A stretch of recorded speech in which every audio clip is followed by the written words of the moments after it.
So now we will discuss some of the symptoms that can decrease the strength of your pain, numbness, or tingling, or even alleviate it. Some of the techniques that you can use to decrease the pain is electrotherapy, which I basically use as heat therapy to decrease the strength of your pain, and also TENS. That's very important in decreasing the pain.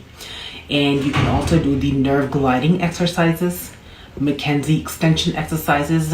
This is when you know that the disc is involved in compression or irritation of the nerve.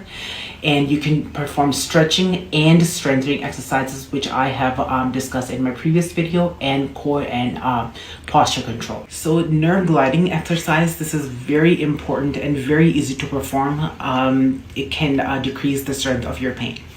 So the first one is you have to have the patient's supine position, lying down, and you have to have the foot in plantar flexion, so toes pointed downward.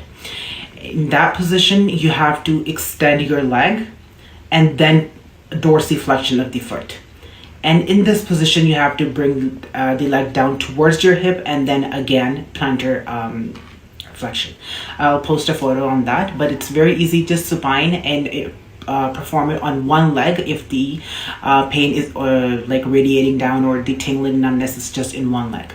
So just remember it like this: toes downward, the leg has to extend, or even if it's not, the knee can be flexed, but it has to be straight.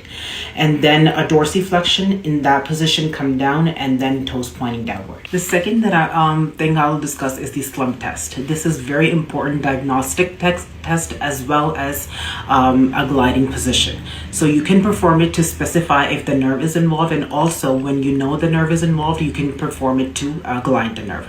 So basically, you'll have to have the patient in a sitting position, and the whole upper limb is flexed. So the head is down, the neck is flexed, the upper limb is flexed, and one of the leg that is symptomatic is extended, and the foot is dorsiflexed. So if it is a positive sign, they will have a pain, but also they will have the nerve glide.